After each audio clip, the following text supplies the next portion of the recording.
கதையாடி இலக்கிய வட்டம் ஆத்தூர். இல்லை, நான் வந்து புத்தக வாசிப்பாளர் தான் முதல்ல. ஏன்னா வீட்டில் வந்து எப்பவுமே எல்லா புத்தகமும் இருக்கும். இன்னைக்கு ஒரு சின்ன கட்டுரைக்காக எழுதும்போது இந்த வரி இடமேறி வந்துருச்சு. புத்தக பேட்டி எடுக்கும்போது உள்ள இந்த புத்தகம் அப்போ வயசில் வந்து எனக்கு இந்த பேரெல்லாம் தெரியாது, எழுத்தாளர் பேரெல்லாம் தெரியாது. அது உள்ள எனக்கான புத்தகம் இருக்கா, காமிக்ஸ் இருக்கா, இந்த மாதிரி தேடிட்டு இருக்கும்போது உள்ள ராஜேஷ்குமார் இருக்கும், சுஜாதா இருக்கும், டி ஜானகிராமன் இருக்கும், புதுமை பித்தன் இருக்கும், சுந்தர் ராமசாமி, இப்படி மகரிஷி, நிறைய பேர் இருக்கும், புதுசு புதுசாக பேர் இருக்கும், லக்ஷ்மி, எல்லா எழுத்தாளர் புக்கும் உள்ள வச்சிருப்பாங்க. எங்கள் அண்ணன் எல்லாரும் ஆளுக்கு எல்லாருமே படிப்பாங்க, எல்லா புக்குமே படிப்பாங்க. தெரியுதா தெரியல எடுத்து அதை பார்த்துக்கிட்டே இருப்போம். அப்படி வாசிப்பு தான் முதல்ல நல்லா ஆர்வம் இருந்தது. அப்புறம் ஒரு 20-25 வருஷம் கழிச்சு இப்போ ஃபேஸ்புக்லாம் வந்ததுக்கப்புறம் ஏதோ ஒன்று விளையாட்டுல கமெண்ட் கொண்டு வந்தீங்களா, இப்போ ஒரு சார் ஒன்று போடுறாரு, அது கீழே ஒரு கமெண்ட் அடிப்போம், ஒரு 4 வரி எழுதுவோம். ஃபேஸ்புக் ரைட்டர் மாதிரி தான் நாங்கள் ஆரம்பித்தோம். அதில் நல்லா இருக்கு, நீங்கள் எழுதலாமே அப்படிங்கும்போது ஏதாவது எழுதி பார்க்கலான்னு ஆரம்பிச்சது தான் எழுத்து. அதுக்கு முன்னாடி எழுத்துல எனக்கு தெரியாது. இப்போ ஒரு 5-6 வருஷமாக தான் நான் எழுதுறேன். படம் வரைகிறது வந்து அண்ணன் வரைகிறத பார்த்து ஆர்வத்தில் கற்றுக்கிட்டது, அது சிறப்பாக கற்றுக்கிட்டது. படம் வரைகிறது மட்டும்தான் எனக்கு தெரியும். கதை எழுதுறது நான் படிப்பேன். எந்த புக்கு கொடுத்தாலும் எல்லா டேட்லையும் படிச்சிடுவேன். ஒரு பேப்பர் இருந்தால் A to Z படிச்சிருந்தேன். இப்போ ஹிஸ்ட்ரி சொன்னார் படித்தேன்னா அந்த புக்கு படிக்கணும்னு ஆசையாக இருக்குது. அந்த மாதிரி ஒரு புக்கு கேள்விப்பட்டு அதை படித்து பார்க்கணும் அப்படின்னு ஒரு ஆர்வம் இருக்கும். அப்படி தான் இருக்குது. அப்புறம் இந்த கதையெல்லாம் எழுதலாம் அப்படின்னு ஆரம்பிக்கும் போது எனக்குன்னு ஒரு நடை எதுவும் எடுத்துக்கல. நம்ம என்ன எழுதணும், என்ன எழுதக்கூடாது அப்படின்னு கூட தெரியாது.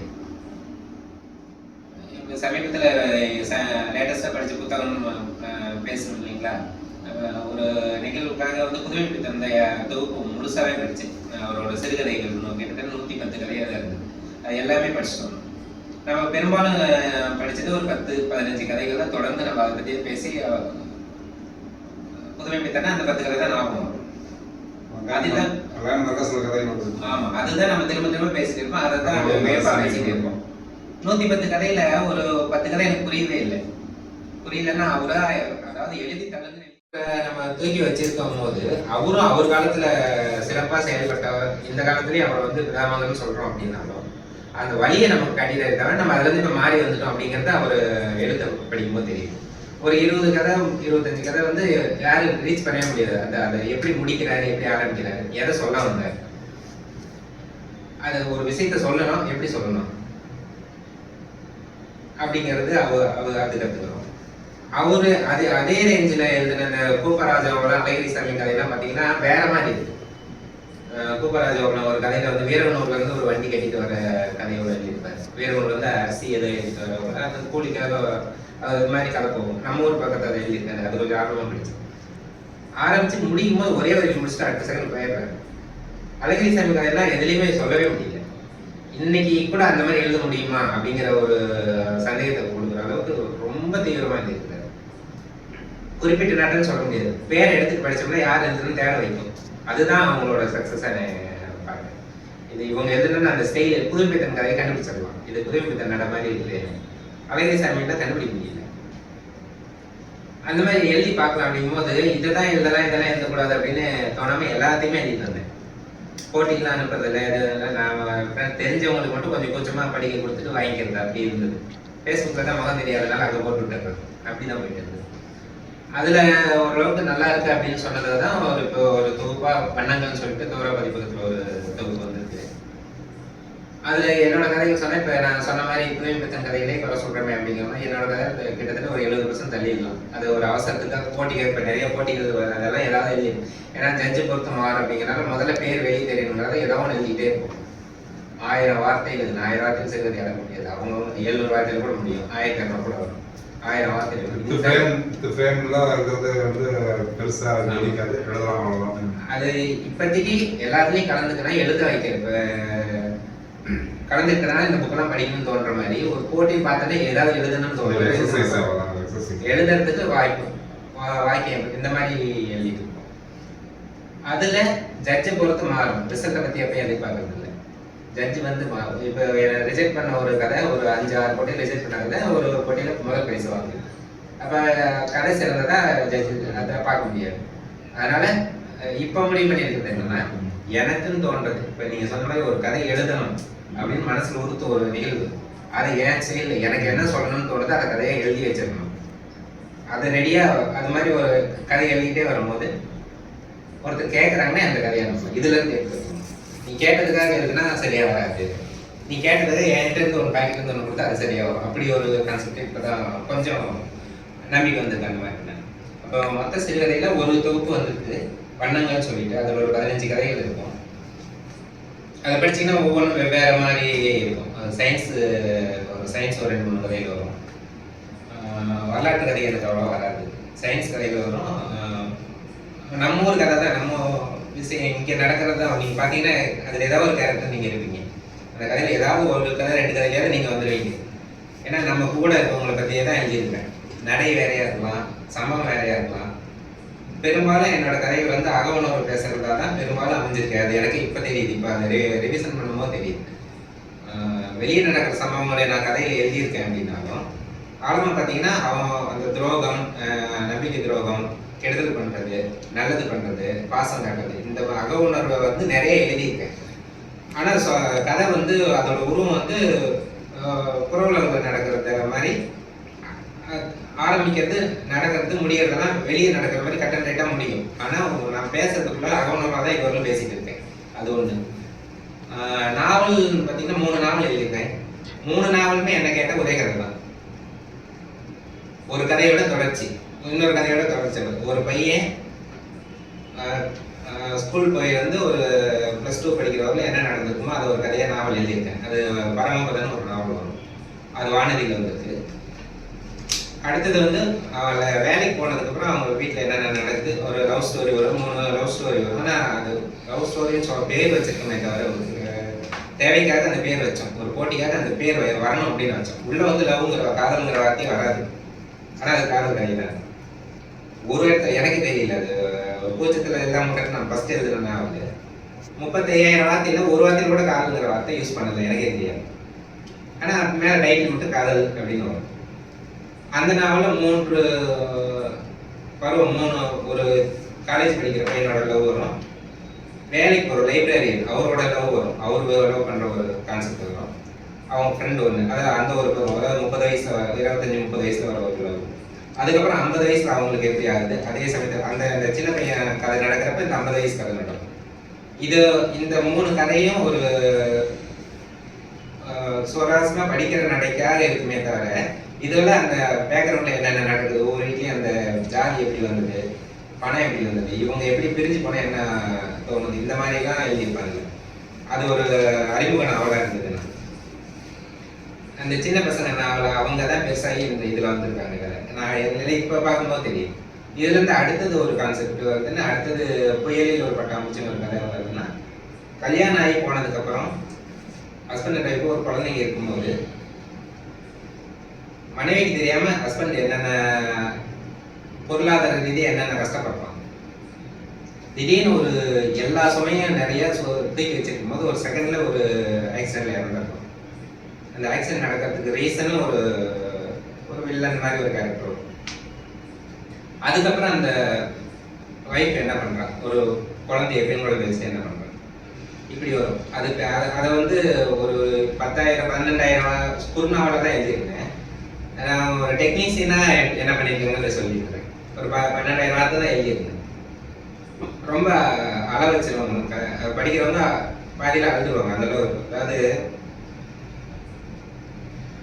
நாளைக்கு இறந்துடலான்னு ஃபேமிலியில் முடிவு பண்ணியிருப்பாங்க. ஹஸ்பண்ட் ஒய்ஃபு குழந்தையோட இறந்துடலான்னு முடிவு பண்ணியிருப்பாங்க. குழந்தைக்கு ஒரு 8 வயசு. அதுக்கு புரியாது, என்ன நடக்குதுன்னு தெரியாது. அதுக்கான பாயசனெல்லாம் வாங்கிட்டு வந்து வச்சுருவாங்க. குழந்தை சொல்லும், அந்த ஒரு படம் ஃபோட்டோ ஒன்று பார்த்தீங்கன்னா அதுக்காக வரைஞ்சிருப்பாங்க. குழந்தை சொல்லும், +2 வரலும் படிச்சுட்டு அப்புறமேட்டு இறந்துடலாம்ப்பா அப்படின்னு ஒரே ஒரு ஆள் தான் சொல்லுவோம். +2 வரலும் படிச்சுட்டு பக்கத்து வீட்டு பயமாக நானும் சைக்கிளில் போகிறப்ப அதுக்கப்புறம் என்ன சொல்லிடலாமா, இன்னும் ஒரு 2-3 வருஷம் இருக்கலாமே அப்படின்னு அந்த ஒரு செகண்ட்லாம் மனசு மாறிடும் அப்படி இருக்கும் அந்த கதை. அதுக்கப்புறம் அவங்க என்ன ஆகிறாங்க, அந்த குழந்தை பெருசாகி என்ன பண்ணுது, அதை ஒரு போட்டிக்கு 25,000 வார்த்தை கேட்பாங்க. நம்ம தான் வேலை தெரியுங்க, அப்படியே எக்ஸ்பிளைன் பண்ணிடணும். ஒன்றுமே பண்ணலை. இதில் இல்லாத ஒரு 4 கேரக்டர் உள்ள கொண்டு வந்தோம். அந்த குழந்தை பெருசாகிடுது. அவருக்கு ஒரு ஹஸ்பண்ட் இருக்காரு, அவங்களுக்கு ஒரு குழந்தை இருக்கு. அம்மாவோட கதையை அது மாற்றிட்டோம். அம்மாவோட கதை டைரியில் இருந்துச்சு, அதை வந்து புக்காக போடுறாங்க. அந்த புக்கை படித்து ஒவ்வொரு தேயமாக ஒவ்வொரு இதுலையும் படிச்சுட்டு வராங்க. நிகழ்கால சம்பவம் விறுவிறுப்பாக போகும். நிகழ்காலத்தில் நடக்கிற கதை வந்து விறுவிறுப்பாக போகும். நடுநடுவில் அந்த புத்தகத்தை புரட்டிடுவாங்க. சம்பவம் இப்போ இந்த மாதிரி நடந்து நம்ம இப்போ எப்படி சேஞ்ச் பண்ணலாம், இப்படி ஒரு அந்த மாதிரி மாற்றிட்டோம். நடுநடுவில் ஒரு அத்தியத்தை போட்டு 25,000 வந்துருச்சு. இப்போ யார் படிக்கிறோம் அது கண்டுபிடிக்க முடியாது. எடிட்டிங் இறந்தாங்க. இப்போ பார்த்தீங்கன்னா அந்த சின்ன பையன் நாவல், அதுக்கப்புறம் லவ் ஸ்டோரி நாவல், அதுக்கப்புறம் ஃபேமிலி மேனோட நாவல் பார்த்தோம்னா ஒரே நாவலை தான் நான் பிரித்து எழுதிட்டு இருக்கேன். எனக்கு தெரியும். அந்த சின்ன பையன் ஃபேண்டசியாக ஒரு மாயாஜாலம்லாம் கிடைச்சா என்னன்னு கற்பனை பண்ணியிருப்பாங்க. ஏன்னா நான் படிக்க கிடைச்ச புக்கு அப்படி அம்பி மாமா காமிக்ஸ் இதெல்லாம் படிக்கும்போது மாயாஜாலம் ரொம்ப இருக்கும். நான்லாம் வந்து பெருமாள்கிட்ட வேண்டிக்கேன். அந்த தசாவதாரம் படம் பார்த்துட்டு பெருமாள்கிட்ட வேணா எல்லாம் கிடைக்கும் அப்படின்ட்டு, எனக்கு மந்திர மாயாசக்தி வேணும், நினைச்சா எல்லாம் கிடைக்கும் அப்படின்னு ரொம்ப நாள் வருது. அதுக்கு என்ன நான் பூஜை பண்ணலாம் அப்படின்னாலும் யோசிச்சிருப்பேன் ஸ்கூல் டைம். அந்த மாதிரி பசங்களுக்கு ஒரு சக்தி கிடைச்சிட்டு என்ன ஆகும். இது வந்து நிறைய கதை வந்துருக்குது. பட்டணத்து இப்போதான் படம் வந்துருக்கு. அப்புறம் அது மாதிரி நிறைய படம் சமீபத்தில் கூட வந்தது. பட்டணத்துக்கு எப்போதும் வந்து எல்லா சக்தியும் முடியும் எல்லாம் மைண்டில் பிடிச்சது. அந்த கதை எல்லாம் ஒரே கதை தான். இதுக்கு பேசிக்னு பார்த்தீங்கன்னா நம்ம ஊரில் பழசு இந்த ரங்கராவன் நடிச்ச படம் ஒன்று பாதாள பைரவி. பாதாள பைரவி இதே கதை தான். அவன் வந்து சக்தி கொடுத்துருப்பான். இது எல்லாத்தையும் பேஸ் வந்து அலாதீன் கதை. அலாதீன் போதும் வந்து எல்லாரும் கொடுக்கும் சக்தி கொடுக்கும். இவங்கெல்லாம் அந்த மாதிரி ஒரு யோசிச்சு எழுதின கதை இந்த சிறுவர் இதில் வந்து இப்போ ஒரு நாவலாக வந்துச்சு. கௌரவ இது புஸ்தகால ஒரு புக்காக வந்துச்சு, மாயாஜால கதைன்ட்டு. அதில் 4 பசங்க, அது சிறுவர் கதை, சிறுவர் நாவல். அது 4 பசங்க, அவங்களுக்கு சக்தி கிடைக்குது, அவங்க என்னென்ன மாற்றுறாங்க அது லாஜிக்கலாகவே கொண்டு போயிருக்கு. அதாவது மாயாஜாலமாக கொண்டு போகமா, மந்திரன் இப்படி கை கட்டினா எல்லாம் வரும் அப்படிங்காம அதை ஒரு சயின்ஸ் அப்படி அது போய் தான் சயின்ஸ் உள்ள நுழைஞ்சிருக்கேன் தவிர சயின்ஸுங்கிற பேரை வச்சு நம்ம எதனா பண்ணலாம். மாயாஜாலமே நேராக சொல்லாமல் கொஞ்சம் ஒத்து கவனிச்சோம்னா இல்லைன்னு சொல்ல முடியாது. இப்போ நீங்கள் முன்னாடி இருக்கீங்க, நான் இங்கே இருக்கேன், நான் மறைய முடியுமா அப்படின்னா முடியாது. ஆனால் கலைகளில் ஒரு புக்கில் ஒரு சின்ன ஒரு கட்டுரை போட்டிருந்தாங்க. இந்த டெக்னிக் எப்படி மறையிறதுன்னா எப்படி, என்னோட பின்னாடி இருக்க அந்த புகைப்படத்து பின்னாடி அது மாதிரி வரலாம், எடுத்து முன்னாடி ரெப்ரேட் பண்ணிட்டோம்னா நான் இருக்க மாட்டேன். ஆனால் நான் இங்கே இருப்பேன், நான் இருக்க மாட்டேன். உங்களுக்கு தெரியும் பின்னாடி இருக்க சீன் உங்களுக்கு தெரியும். இதெல்லாம் பின்னாடி வந்து ஒரு 15 வருஷத்துக்கு முன்னாடி கலைக்கதையில் ஒரு கட்டுரை, அது நல்லா அறிவியல் கட்டுரை. அதுலேருந்து நிறைய நோட்ஸ் எடுத்துக்கிட்டேன். அதை எடுத்து இந்த மாயாஜாலத்துக்கு எல்லாத்தையுமே ஒரு இது ஹிண்ட்ஸ் மாதிரி போட்டு விட்டேன். ஆனால் படிக்கிறவங்களுக்கு சயின்ஸ் கதையான தெரியும், மாயாஜாலம். ஆனால் பசங்களுக்கு ரொம்ப இன்ட்ரெஸ்டாக இருக்கும். அப்படி ஒரு நாவலை எழுதி சிறுவர் கதை எழுதிட்டேன். சிறுவர் இலக்கியம் ஏன் சொல்கிறேன்னா அதில் ரொம்ப முக்கியத்துவம் கொடுக்கணும் அப்படிங்கிறது ரொம்ப. இப்போ நம்ம இன்னைக்கு பேசின அத்தனை சப்ஜெக்ட்டுமே பின்னாடி இன்னொரு 10-15 வருஷம் கழிச்சு வர பசங்க என்ன பேசுவாங்க, விசில் அடிக்கிறத பேசுவாங்களா, இறந்ததை பேசுவாங்களா, தத்துவமாக இந்த மாதிரி பேசுவாங்களா, ஒரு பாட்டு பாடுவாங்களா, இப்போ சார் சொன்ன ஒரு சிறுகதையை அனலைஸ் பண்ணி பேச தெரியுமா, இவன் ஹிஸ்ட்ரி எடுத்து பேச தெரியுமா, ஒன்றுமே தெரியாது. அப்போ ஏன்னா அவங்களுக்கு வாசிக்க, எனக்கு வாசிக்க ஒரு வாய்ப்பு கிடைச்சிது. நமக்கு இங்கே இருக்கிறவங்க எல்லாத்துக்கும் ஒரு சின்ன வயசு வாசிக்க ஒரு வாய்ப்பு கிடைச்சிது. அந்த வாய்ப்பே இல்லை அப்படிங்கிறதுனால குழந்தைங்களுக்காக பூஞ்சைக்குன்னு ஒரு புக்கு நடத்திட்டு வரோம். அதில் வந்து இலவச மின்னிதழ் தான்.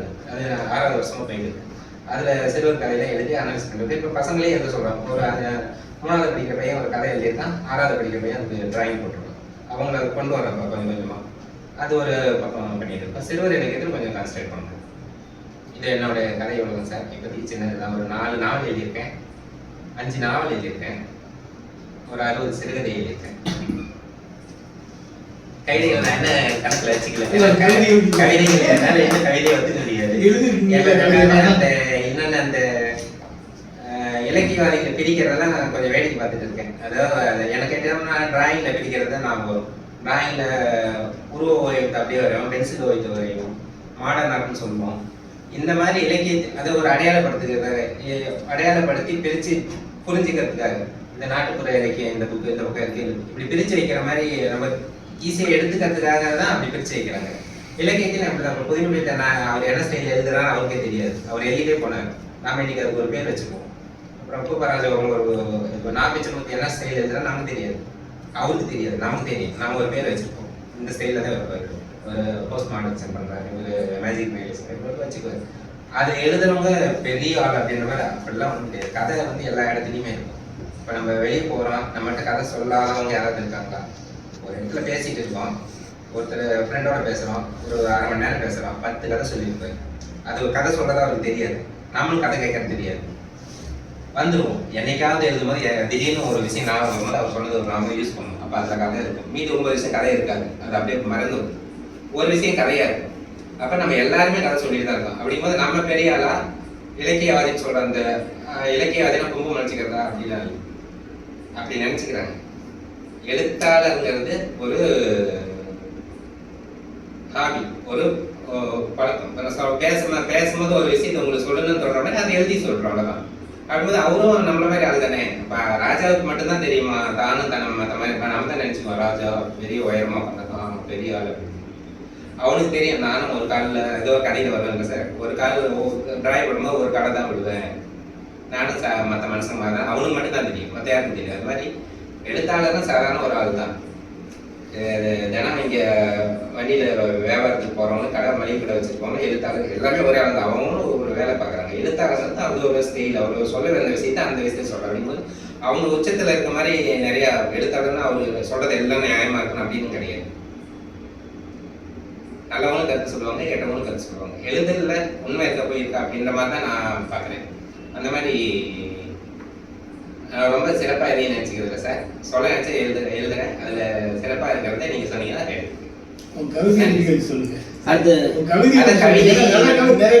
கவிதை வந்து இந்த கசடத்தை அப்புறம் 3 இதெல்லாம் வரைஞ்சிருக்கீங்களா? எனக்கு வந்து முதல்ல படிக்க கவிதைன்னு எனக்கு புரியாது. படிக்க கிடைச்ச கவிதைன்னா இந்த புதுயுகம் அப்படின்னு ஒரு புக்கு வந்து 2 இதில் தான் வந்துச்சு. அப்போ நிறுத்திட்டாங்க. அதில் வந்து பாலைவன சாரி சத்யராஜ் நடிச்ச ஒரு படம் இருக்குங்க,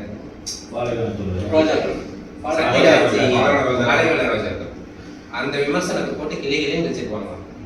கருணாநிதி விமர்சனம் எழுதியிருப்பாரு, அது வசனம் எழுதியிருப்பாரு. கத்தி எடுத்து கண்டபடி சொல்லிட்டு இருக்காரு வசனத்தை, ஆனால் முன்னாடி கண்ணாடி இருக்கிறது அவர் கவனிக்கல, கண்ணாடி பார்த்து கத்தி சொல்லிட்டு இருக்காரு அப்படின்னு ஒரு வரி வரும். இது வந்து நான் எப்போனா நான் 5ஆவது படிக்கும்போது அந்த புக்கு எனக்கு கிடச்சி, எனக்கு அது புரியாது. அப்புறம் 10வது அந்த வீடில் சும்மாவே கிடந்தது. அதில் சுந்தர ராமசாமி ஒரே ஒரு பக்கத்தில் வந்து அப்பான்னு ஒரு கதை இருக்கும். அதில் புள்ளி புள்ளியாக டிராயிங்காக அதை நான் எடுத்து வச்சிருந்தேன். மீதிலாம் அவங்க விட்டுட்டாங்க, அதை மட்டும் எடுத்து வச்சிருந்தேன். புள்ளி புள்ளியாக பென்சில் டிராயிங் பண்ணியிருப்பாங்க. அதுக்காக ஒரு 2 பக்கம் சேர்த்து அப்படியே வச்சுருந்தேன். அப்புறம் இந்த அரவிந்த் இறந்துட்டாங்க இல்லைங்களா, ஒரு கவிதை போட்டியில் வந்து அதில் வந்து சுகுமாரன் கவிதை எழுதியிருந்தார். அதை படிக்கும்போது எனக்கு என்னமோ வித்தியாசமாக தெரிஞ்சுது. வேற கவிதை நான் படிச்சிருப்பேன், பாரதியார் தான் தெரியும், கவிதைனா அவ்வளோதான் தெரியும். சுகுமாரன் கவிதை எல்லாமே ஒவ்வொரு வரையும் அது ஒரு மாதிரி புதுசாக இருந்தது. கட் பண்ணி டக்கு போச்சு. அவர் சொல்ல வந்து ஒரு பெரிய பாராகிராஃபில் சொல்றது ஒரு 2 வரையும் சொல்ற மாதிரி 3 வரையும் சொல்ற மாதிரி இருந்தது.